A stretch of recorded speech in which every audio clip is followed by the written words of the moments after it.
तलाक बिल मंजूर हो गया। राज्यसभा में हुक्मरान इत्तेहाद अक़लियत में होने के बावजूद यह बिल मंजूर हुआ है। राज्यसभा में 3 तलाक बिल की ताईद में 99 जबकि मुखालफत में 84 वोट पड़े। टीआरएस और वाईएसआर कांग्रेस पार्टी के अलावा कुछ दीगर सियासी जमातों ने वोटिंग में हिस्सा नहीं लिया, जिस पर मुस्लिम पर्सनल लॉ बोर्ड ने कहा कि वोटिंग में हिस्सा न लेना बिल की रास्त तौर पर ताईद करने के बराबर है और टीआरएस ने यह साबित कर दिया है। फिलवक्त राज्यसभा में 241 अरकान हैं। बिल की कामयाबी के लिए 121 अरकान की ताईद जरूरी थी। हुक्मरान जमात बीजेपी ने बिल की मंजूरी के लिए व्हिप जारी किया था। यह बहुत अहम है। बीजेपी ने खास तौर पे इस बिल की मंजूरी के लिए व्हिप जारी किया, जबकि अपोजिशन जमातों ने व्हिप जारी नहीं किया, मुखालफत करते रहे, कई बातें की लेकिन व्हिप जारी नहीं किया। और इस बात से अंदाजा लगाया जा सकता है कि अपोजिशन पार्टियां वो जो इस बिल की मुखालिफ थी कितनी संजीदा थी। कांग्रेस के अलावा TRS, YSR Congress, SP, BSP व दीगर के जुमला 20 अरकान गैर हाजिर थे, जिसकी वजह से बिल पास हो गया। और एमआईएम ने शुरुआत से ही बिल की मुखालफत की थी। एमआईएम तेलंगाना में टीआरएस की हलीफ जमात है। क्या एमआईएम ने बिल की मुखालफत के लिए टीआरएस पर दबाव नहीं डाला? इस पर भी मुख्तलिफ गोशों से सवाल उठ रहे हैं। और इस पूरे मामले पर बातचीत के लिए हमारे साथ कुछ खास मेहमान भी जुड़ेंगे, लेकिन सवाल यही है कि इतनी बड़ी तादाद में राज्यसभा में अपोजिशन पार्टियों के अरकान होने के बावजूद कैसे बिल पास हुआ? जुमला 20 अरकान गायब रहे जो मुखालफत करते रहे। 3 तलाक बिल की तरमीम के हवाले से बातें हुई। सरकार को जहां जहां गलतियां हुई या जो कुछ सरकार से गलत हो रहा था उसकी निशानदही करते रहे, लेकिन सरकार, हुकूमत, मोदी हुकूमत डटी रही इस बिल को पास कराने के लिए। और आइए इस वक्त हमारे साथ कांग्रेस के तर्जुमान शुजात अली सूफी साहब जुड़ चुके हैं। पहले उनसे शुरुआत कर लेते हैं। शुजात साहब, आपका खैर मकदम है। बिल पास हुआ, राज्यसभा में उम्मीद नहीं थी, हालांकि सरकार को लग रहा था कि उनकी जितनी तादाद चाहिए और नहीं थी, अपोजिशन चाहती तो यह बिल को रोक सकती थी। कांग्रेस के भी 4 से 5 अरकान गायब रहे वोटिंग के वक्त। क्या वजह है? गायब रहे वोटिंग के वक्त, क्या वजह है? देखिए जिलानी, ये जो बिल पास हुआ है, मैं समझता हूं कि हिंदुस्तान की तारीख का सबसे बदनुमा दाग है ये जी। इसलिए बदनुमा दाग है कि वो भारतीय जनता पार्टी जो यूनिफॉर्म सिविल कोड की बात करती रही है जनसन के जमाने से, आज उसे एक अच्छा मौका मिला था कि जुर्म चाहे मुस्लिम शौहर करे या हिंदू शौहर करे, दोनों को सबक सिखाने की गुंजाइश रखनी चाहिए थी। और जहां तक ट्रिपल तलाक का सवाल है, सुप्रीम कोर्ट ने यह कह दिया कि ट्रिपल तलाक तलाक नहीं है, उसको null and void Supreme Court ने करार दिया। जब ट्रिपल तलाक तलाक ही नहीं है तो मेरी समझ में नहीं आया कि झगड़ा क्या है। साहब, ये सारी बातें राज्यसभा में हो गई। गुलाम नबी आजाद ने बहुत तफसील से बताया, असदुद्दीन अवैसी ने बहुत तफसील से बताया और सारी अपोजिशन पार्टियों के लीडरों ने बहुत तफसील से इस पर बात की और सरकार से बार बार मुतालबा किया कि यहां आपसे गलत हो रहा है, इसको सही कीजिए। लेकिन सवाल यह है कि मुखालफत करने वाले वो लीडर, वो पार्टियां, अपोजिशन के लोग वोटिंग के वक्त गायब क्यों रहे? इस बिल को पास होने में सबसे बड़ा हाथ इन्हीं लीडर का है जो गायब रहे वोटिंग के वक्त, जिसमें कांग्रेस के अरकान भी है। इन्हीं लीडर का है जो गायब रहे वोटिंग के वक्त, जिसमें कांग्रेस के अरकान भी है। देखिए, कांग्रेस के अरकान भी है, मैं इससे इनकार नहीं करूंगा जी, लेकिन कांग्रेस अगर मुखालिफत भी करती होती तो मेजॉरिटी जो है मैनेज कर ली गई थी भारतीय जनता पार्टी की तरफ से। ब्लैकमेल करके की गई थी या पैसा लेकर की गई थी, जो भी की गई, बहरहाल की गई। और खास तौर पे टीआरएस ने जिस अंदाज का काम किया है वो साबित हो गया है कि ये पार्टी सिर्फ और सिर्फ चुनाव बेस्ड पार्टी है, इसकी कोई आइडियोलॉजी नहीं है। चुनाव के लिए फायदा उठाने के लिए जो भी काम मुनासिब हो सकता है वो करेंगे। अब इनका जो डिपेंडेंस था मुस्लिम वोटिंग पर, उसको भी वो एक तरह से नकार रहे हैं, यज्ञम करके नकार रहे हैं, मंदिरों की सरपरस्ती करके नकार रहे हैं। शुजात साहब, और मस्जिद टूट जाती है टीआरएस तो उसको ना बनाने टीआरएस के, ने जो किया वो जो तो है- टीआरएस के मेंबर आएंगे, वो बात करेंगे। मैं ये जानना चाहता हूं, बड़ी पार्टी कांग्रेस, पुरानी पार्टी इतनी खुलकर मुखालफत करने लगी, कई ऐसी चीजें हैं, बारीकियां हैं जिस पे सरकार को तवज्जो दिलाई गई, लेकिन एक काम जो विप जारी करने का होता है, लाजमी हो जाता है तमाम मेंबर्स को उसमें शामिल होने के लिए, विप जारी नहीं किया कांग्रेस ने, क्यों? ये विप जारी नहीं किया कांग्रेस ने, क्यों?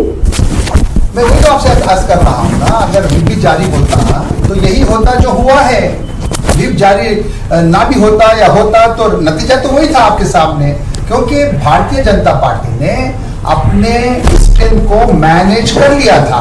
और मुझे आज तक समझ में नहीं आया कि ये ट्रिपल तलाक बिल उन्होंने पास करके क्या मैसेज दिया है हमारे समाज को। बल्कि मैं तो ये कहूंगा कि हिंदू खवातीन में नाराजगी आएगी, क्योंकि आप जो है मुसलमान शौहर को 3 साल कैद करते हैं और शुजात साहब, आप कह रहे हैं कैद कि मैनेज करते हो हैं। गया था, यानी हर हालत में ये बिल पास होना था। ठीक है, आपकी बात मान ली जाए, लेकिन जहां 84 जो है मुखालफत में वोट पड़े थे, 4-5 आपके जुड़ जाते, तो जिस तरह से क्रिकेट मैच होता है उसमें यह देखा जाता है कि कितने रन से आप हारे हैं। सवाल यह भी है ना, कुछ और जुड़ जाते खिलाफ में। आपकी पार्टी के भी 4-5 लोग बिल की तायद में थे, यह साफ हो गया इससे। आपकी पार्टी के भी 4-5 लोग बिल की तायद में थे, ये साफ हो गया है। नहीं, मैं आपसे ये अर्ज कर रहा हूं कि हमारा जो स्टैंड है शुरू से ही बिल्कुल खुल्लम खुल्ला स्टैंड है हमारा, कि हम ट्रिपल तलाक को सही नहीं समझते। ट्रिपल तलाक का जो कानून है उसको भी हम सही नहीं समझते। हम बिल्कुल वाजे थे, आज भी वाजे हैं, कल भी वाजे रहेंगे, और जब भी हमको मौका मिलेगा हम इस गलत काम को सही करके दिखाएंगे। चलिए, ठीक झगड़ा है, हमारे वही है। साथ झगड़ा ये है कि जब आपने मेजॉरिटी को मैनेज कर लिया, जब मैनेज कर लिया है तो हम क्या कर सकते हैं उसको। ठीक है, हमारे साथ एक और लीडर जुड़ गए हैं, वाईएसआर कांग्रेस पार्टी के लीडर अब्दुल रहमान अल्तास। अब्दुल रहमान साहब, आपका भी खैर मकदम है। आपकी पार्टी भी अकलियतों की हमदर्द होने का दावा करती है, अकलियतों के लिए बड़ी बड़ी बातें होती हैं, आपने हालिया इलेक्शन में मौका भी दिया है, चलिए अच्छी बात है, लेकिन राज्यसभा में आप भी कहीं गायब हो गए, क्या वजह है? जिस तरह से शुजात अली साहब कर रहे हैं कि सब मैनेज हो चुका था, क्या इस मैनेज में आपकी पार्टी भी शामिल हो गई? पार्टी भी शामिल होगी। सबसे पहले मैं आपका शुक्रिया अदा करता हूं कि इस चैनल में हमको मदद की है जी, और साथ ही साथ हमारे शुजात भाई का और आप तमाम हजरात का। आपसे ये कहना चाहूंगा मैं कि हमारे 5 एमपीज, जिस वक्त ये ट्रिपल तलाक की बात आई थी पार्लियामेंट में, जब आप बीजेपी का जो है ना भरपूर तायद में साथ देने वाले चंद्रबाबू नायडू साहब काबीना में मौजूद थे, उस वक्त हमारे 5 एमपीज रिजाइन करे, जिसमें मैकापटी राजमोहन रेड्डी साहब और भाई भी सुब्बा रेड्डी साहब, ट्रिपल तलाक पर हमारे अतास रहमान साहब ट्रिपल तलाक पर रिजाइन किया, और प्रसाद ट्रिपल तलाक पर रिजाइन किया। रहमान साहब जी, ट्रिपल तलाक साथ ही साथ खुसूसी दर्जे के लिए ना, खुसूसी दर्जे के लिए, हमारी पार्टी के सदस्य बिल्कुल खुसूसी दर्जे के लिए आंध्र प्रदेश के आपने किया, आपने प्रोटेस्ट किया, लेकिन ट्रिपल तलाक पर रिजाइन किया, यह बात गलत है। अगर तब आप रिजाइन करते तो राज्यसभा में आपके मेंबर होते, खिलाफ में वोट देते। नहीं, मैं आपसे सभा में आपके मेंबर होते, खिलाफ में वोट देते। सुनिए, विजय साई रेड्डी साहब खुद पार्लियामेंट में, मिथुन रेड्डी साहब खुद 2 जने लोकसभा और राज्यसभा में हमारे लोग आवाज दिए और मौजूद थे।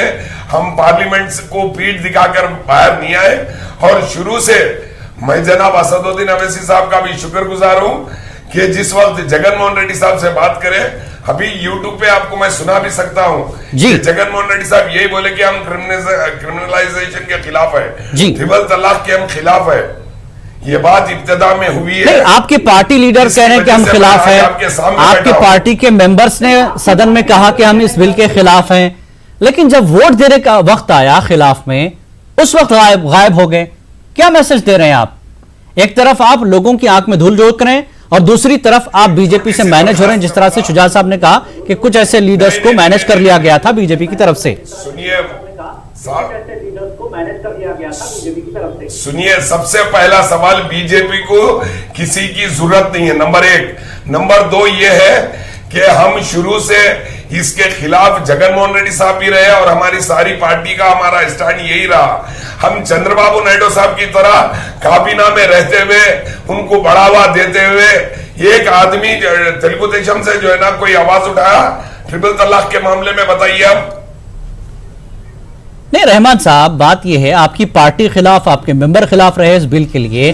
सवाल यही हो रहा है, जो पार्टियां अपोजिशन में हैं वो मुसलमानों के साथ होने के दावे तो करती हैं, लेकिन इतना बड़ा बिल पास होता है, पूरे हिंदुस्तान में मुस्लिम तंजीमों ने इसके खिलाफ एहतजाज किया, दस्तखती मुहिम चलाई। मुस्लिम पर्सनल लॉ बोर्ड साफ तौर पर यह कह रहा है कि जो मुखालफत कर रहे हैं और वोटिंग के वक्त सदन से गायब रहे, तो रास्त तौर पर आपने उसके हक में वोट दिया, एक तरह से वोट न देकर भी जिता दिया आपने, जबकि बीजेपी की तादाद कम थी वहां पर अपोजिशन के मुकाबले में। किसी और के वोट की नहीं, हमारे विजय साई रेड्डी साहब मौजूद थे सदन में, आप वो निकाल कर देख सकते हैं, it is on record. Vijay Sai Reddy साहब रहकर तमाम ट्रिपल तलाक के मामले में उन्होंने बात की, और उधर लोकसभा में जो है ना हमारे मिथुन रेड्डी साहब बात करें। हम गायब नहीं हुए साहब। मैं गायब होने की बात नहीं कर, आप सदन में थे, आपने खिलाफ में बात की, आपने बहुत सारी चीजें रखी, ये बात सही है, लेकिन जब वोट देने का वक्त आया, जब पर्चियां बांटी गई, उस वक्त अपोजिशन के 20 अरकान मुख्तलिफ पार्टियों के, जिसमें आपकी पार्टी, कांग्रेस के लोग, टीआरएस के लोग, ये सब गायब हुए। वोटिंग के वक्त, पर्चियां बंटते वक्त गायब हो गए। ये क्या था, ये बताइए। मैं आपसे एक ही बात, मैं आपका एहतराम करता हूं, और मैं ये बताना चाह रहा हूं, दूसरे पार्टियों का तो मैं जिम्मेदार नहीं हूं, मैं मेरी पार्टी के हद तक की बात करूंगा।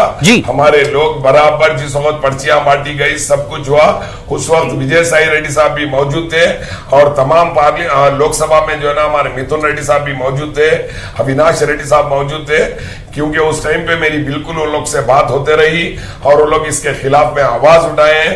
देखिए, आज जिस तरीके से बीजेपी की तानाशाही चल रही है, सबसे पहले मैं आपसे एक सवाल करना चाहूंगा, और आपके टीवी के जरिए तमाम नाजरीन से भी यही, हमारी मां बहनों से कहना चाहूंगा कि इस चक्कर में मत पड़िए, क्योंकि सर चक्कर में तो डाल दिया सुप्रीम कोर्ट, बीजेपी तो खुले तौर पर, देखिए बीजेपी ने खुले तौर पर यह बिल सामने रखा, क्यों बनाया, कैसे बनाया, क्या हो सकता है, बीजेपी अपनी बात पर कायम रही, बीजेपी अपनी बात पर कायम रही, लेकिन चक्कर में तो अपोजिशन पार्टियों के लीडरों ने डाल दिया इस बिल को। चक्कर में तो अपोजिशन पार्टियों के लीडरों ने डाल दिया इस बिल को। जी जी, देखिए, सबसे पहली चीज हमारी कौम में भी अवेयरनेस आना है कि ये देख लेना है कि हमारा नहीं साहब, और हम किसके लिए, जो कौम आपके साथ खड़ी थी, जिन्हें जो अक़लियतों ने आपको वोट दिया था, उसके साथ कहीं ना कहीं धोखा हुआ। ठीक है शुजात साहब, विप जारी कर देते, ठीक है, बिल पास हो जाता, जैसा कि आप कह रहे हैं मैनेज कर लिया था बीजेपी ने, लेकिन विप जारी करके पाबंद तो किया जाता। जिन लोगों ने भरोसे से वोट दिया था, जिन अक़लियतों ने वोट दिया था, उन्हें यह तो बताया जाता कि हम तो खिलाफ थे, विप भी जारी किया, सबने खिलाफ में वोट किया।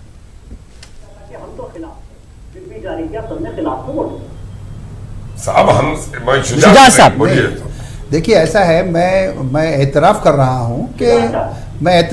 हूं कि जो है ये बिल एक इंतहाई ख़तरनाक बिल है, और ये हिंदुस्तान की सालिमियत के लिए, हिंदुस्तान के वक़ार के लिए, हिंदुस्तान की सकाफ़त के लिए बहुत ही ख़तरनाक वार है। ये एक बहुत बड़ा वार है, मैं उससे इनकार नहीं कर रहा हूँ। मैं ये कह रहा हूँ कि जब यकीन हो चुका था कि उन्होंने तादाद को मैनेज कर लिया है, विप जारी भी अगर होता, वोट भी पड़ते, तो रिजल्ट तो वही होता जो हुआ है।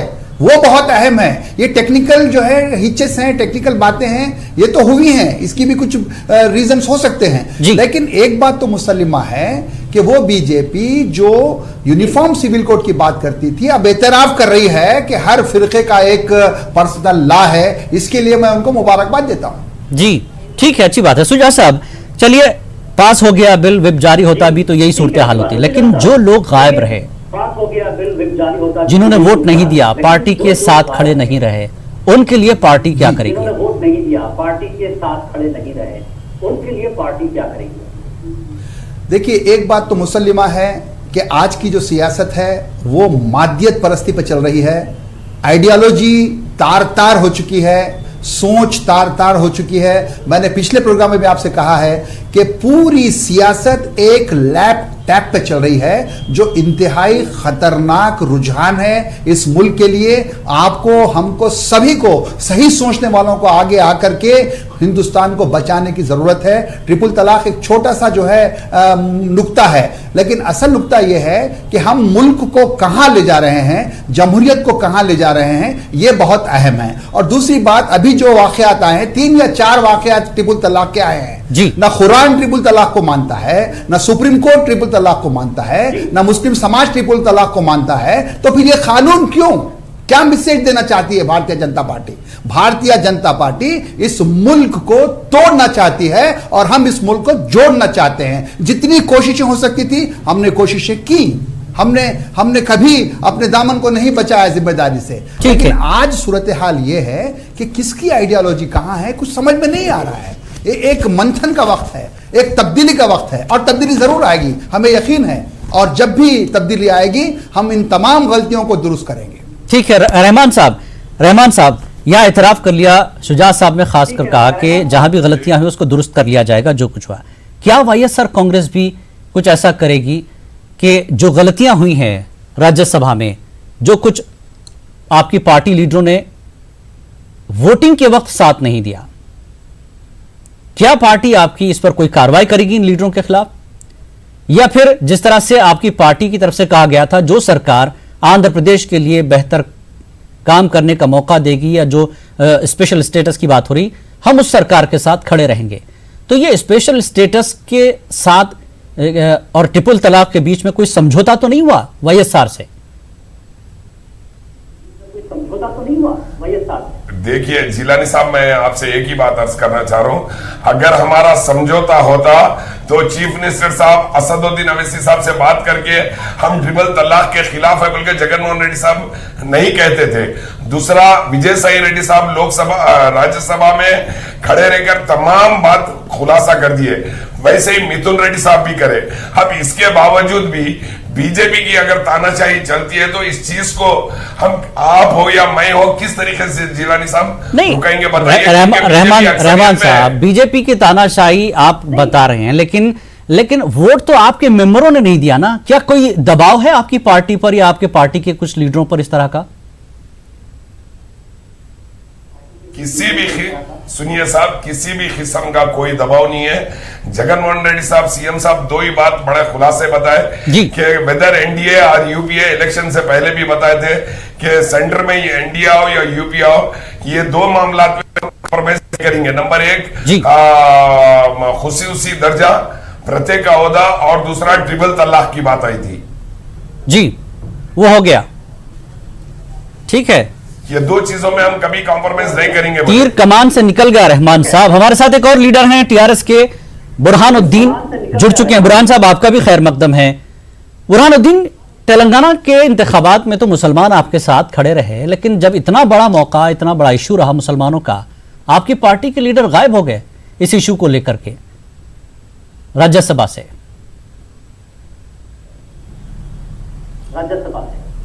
जिलानी साहब, मैं एक बात वाजे कर देना चाहता हूं जी। ये जो ट्रिपल तलाक का मसला है, प्रोटेक्शन फॉर मुस्लिम वुमेन जी के, इसके तहत जो बिल रखा गया है कि अगर कोई हस्बैंड, कोई शोहर अपनी बीवी को एक साथ 3 बार तलाक देता है तो उसके लिए ये अप्लीकेबल बोलकर इस बिल को लाया गया है। जबकि अगर 2 बार भी देता है तो ये बिल उनके ऊपर अप्लीकेबल नहीं होता। यहाँ पे जब बिल लाया गया, तलाक क्या है, इसकी तारीफ जो है राज्यसभा में बड़े लीडरों ने बता दी है। मेरे पास वक्त है बुरहान साहब, आप एक तो देर से आए हैं और वक्त भी कम है। ये बताइए टीआरएस इस बिल के मुखालिफत में क्यों खड़ी नहीं रही? इस बिल के खिलाफ वोट क्यों नहीं दिया? मुसलमानों को तो आप साथ खड़े रहे लेकर इंतखाबात में, लेकिन जब मौका आया मुसलमानों के साथ खड़े होने का, जो दम भरते थे, आप उस वक्त गायब हो गए।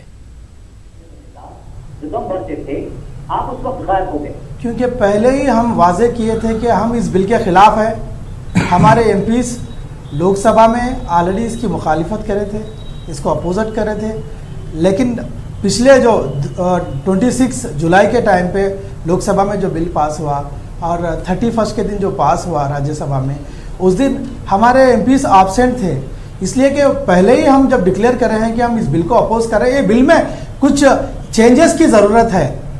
इसके यही अंदर सवाल यही तो है बुरहानुद्दीन, सवाल यही है कि गायब क्यों रहे, जेल भिजाते हैं, गायब क्यों रहे, नहीं मैं बता रहा हूँ, गायब क्यों रहे, हाजिर होते और इस बिल के खिलाफ वोट देते, 100% नाराजगी सामने आती, मुसलमानों के सामने आती आपकी बात कि आप बाहर भी खिलाफ है और सदन में भी इस बिल के खिलाफ थे। टीआरएस पार्टी बाहर भी खिलाफ है और सदन में भी इस बिल के खिलाफ थे। जी, तो पहले ही हमारा जो ओपिनियन था हम एक्सप्रेस किए थे लोकसभा में, अब उसके बाद में करने की जरूरत नहीं है समझे, तो इसलिए नहीं रहे, क्योंकि ये मजहब का मामला है और मसलक का मामला है हमारे। लेकिन बुरहान साहब, मुस्लिम पर्सनल लॉ बोर्ड ने बरहमी जाहिर की इसकी वजह कि जो पार्टियां इस बिल को लेकर गैर हाजिर रही, खिलाफ में वोट नहीं किया, वो रास्त तौर पर इस बिल की तायीद कर रहे हैं, वो इस बिल की रास्त तौर पर तायीद कर रहे हैं, मुस्लिम पर्सनल लॉ बोर्ड कह रहा है।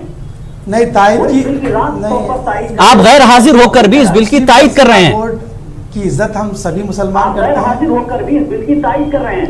नहीं, ऐसा नहीं है, तायीद कर रहे हैं नहीं, ऑलरेडी हमारा जो ओपिनियन था एक्सप्रेस किए हैं, अपोज किए हैं, उसके खिलाफ हमने आवाज उठाई है, टीआरएस पार्टी के एमपीज उठाए हैं। लेकिन इस बार ऑप्शन रहने की वजह भी यही है कि जो मजहब और मसलक के मामलों में कि कोई गवर्नमेंट इंटरफियर करना गलत बात है, क्योंकि दिगर मज़ाहब में अलग अलग किस्म से शादियां होते हैं, अलग अलग किस्म ठीक है, उनके तलाक होते हैं। आपने जज्बात, अपने एहसास रखे सदन में, दोनों सदनों में रखे, लेकिन वोटिंग के वक्त आप गायब थे। गायब होने की वजह कहीं बीजेपी से खौफ तो नहीं है, बीजेपी का खौफ तो कहीं नहीं है, बीजेपी से खौफ तो नहीं है, नहीं बीजेपी से खौफ तो नहीं, किसी तरह का बीजेपी का खौफ नहीं है। लेकिन हम एब्सेंट थे, ये हक बात है, ये सच बात है, इसको तो कोई झुटला नहीं सकते। इसकी वजह ये है कि हम पहले ही हमारे जब ख्याल का इजहार कर रहे हैं, बार बार करने की, ख्याल का इजहार तो सभी पार्टियों ने किया, सभी अपोजिशन पार्टियों ने किया ख्याल का इजहार, ख्याल जाहिर करना। और प्रैक्टिकली पर्ची जब बांटी गई थी, आपको इस बिल के खिलाफ वोट देना था, जबकि आपकी हलीफ जमात एमआईएम असदुद्दीन अवैसी इसकी बिल की सख्त मुखालफत करते हैं और वो खिलाफ में वोट देते हैं। तो फिर आपने क्यों नहीं दिया वोट खिलाफ में? जी, तो हमने आपने क्यों नहीं दिया वोट खिलाफ? एब्सेंट रहने की वजह यही है कि ये पर्सनल चीज, कहीं टीआरएस दो कश्तियों में तो सवार नहीं है, इंटरफियरेंस, एक तरफ अकलियतें भी चाहिए, फिर दूसरी तरफ बीजेपी का खौफ। तो मुखालिफ में ही है, हम इस बिल के मुखालिफ, बीजेपी का खौफ नहीं, किसी तरह का खौफ नहीं है टीआरएस को, क्योंकि टीआरएस तो एक ऐसी हुकूमत है हिंदुस्तान में मुसलमानों के बहबूद के ठीक है, जितने काम किए हैं, जितने स्कीम्स लाए हैं, तो मैं समझता हूं कि ऐसा नहीं है। लेकिन बिल पास हुआ, किसी का डर नहीं। आप लाख कुछ कर लीजिए, 20 मेंबर गायब थे अपोजिशन के जो खिलाफ रहे बिल के, लेकिन वोट नहीं किया। अब वक्त बहुत कम है शुजात साहब, बिल पास हो गया, आपकी पार्टी मुस्लिम पर्सनल लॉ बोर्ड या जो मुस्लिम तंजीमें हैं वो कोर्ट का दरवाजा खटखटा रही हैं, इसमें कितना साथ देगी कांग्रेस? वो कोर्ट का दरवाजा खटखटा रही है, इसमें कितना साथ देगी कांग्रेस? कांग्रेस भरपूर साथ देगी और हमको यकीन है कि अदालत में ये कानून जो है कलअदम हो जाएगा जी, और एक बहुत बड़ा तमाचा होगा बीजेपी के गाल पर, और कामयाबी हक परस्तों को मिलेगी और सेकुलर फोर्सेस की बहुत बड़ी फतह होगी। चलिए रहमान साहब, अदालत ने पहले ही रहमान साहब कर दिया था जब इसको इसके बिल पास हो गया। अब आपकी पार्टी का लाएमल, आपकी पार्टी का अगला कदम इस बिल के खिलाफ क्या होगा? देखिए पार्टी का अगला कदम, जिलानी साहब, हम भी बिल्कुल जो है ना कोर्ट के दरवाजे खुले हैं और जरूर हमारे को यकीन है, जैसा 4% के लिए राजशेखर रेड्डी साहब कोर्ट में केस डालकर 4% को इंप्लीमेंट करे थे, ठीक है, उसी तरीके से हम लोग भी सुप्रीम कोर्ट में अप्रोच होंगे और जरूर जो है ना इसके खिलाफ हमारे। ठीक है, बुरहानुद्दीन, आपकी पार्टी सदन से तो गायब रही, लेकिन अब आगे बल्दी इंतखाबात, फिर और भी इंतखाबात देखना है, क्योंकि जिस तरह से शुजात अली साहब कहते हैं कि इंतखाबी रियासत है, तो इंतखाबात आते रहेंगे। क्या लाहेमल टीआरएस का रहेगा इस बिल के लिए? रास्ता रहेगा? मैं इस बात में मैं सारी आवाम को, सारे मुसलमानों को, सारे हिंदुस्तानियों को एक बात क्लियर करना चाहता हूँ, एक एडवोकेट के नाते, जी। टीआरएस पार्टी के लीडर के नाते, एक मुसलमान के नाते। देखिए, जब मुख्तलिफ इस्लामिक कंट्रीज में ट्रिपल तलाक को बार किया गया, बैन किया गया, नहीं है, एक साथ ट्रिपल तलाक नहीं दे सकते हैं। इस्लामिक आपकी पार्टी इस बिल के लिए आगे लाएअमल क्या है? लेकर सुप्रीम कोर्ट, आपकी पार्टी का लाएअमल क्या है? आगे लाएअमल क्या है? जी, लाएअमल हमारी पार्टी का स्टैंड ये रहेगा कि किसी भी मज़ाहब में, किसी पर्सनल लॉस में गवर्नमेंट इंटरफेयर ना करें। ठीक, वो उनके बड़ों पे छोड़ दें, उनके उलमाए दीन पे छोड़ दें। नहीं छोड़ेगी। उनके दीन के कानून अक्सरियत है सर, उनके अक्सरियत है सरकार के पास, आपके बोलने से नहीं सुनेगी सरकार। चलिए, बहुत बहुत शुक्रिया आप तीनों मेहमानों का, आपके बोलने से नहीं सुनेगी। शुजात अली साहब, रहमान अत्ताज साहब और बुरहानुद्दीन, आप तीनों का बेहद शुक्रिया इसमें शामिल होने के लिए। लेकिन एक बात तो तय है, अपोजिशन पार्टियां बाहर मुखालफत तो करती रही, सदन में भी करती रही, लेकिन वोट के वक्त वो गायब रही, बिल पास हुआ। ये सब लोगों ने देखा। अब जो मुस्लिम तंजीमों और पार्टियों ने इन पार्टियों का सपोर्ट किया था इंतखाबात के वक्त, अब क्या जवाब देंगे उन वोटर्स को, उन मुसलमानों को जो इनकी अंधी तायद करते रहे हैं? ये आने वाला वक्त ही बताएगा। आज के डिबेट में फिलहाल इतना ही। आदाब।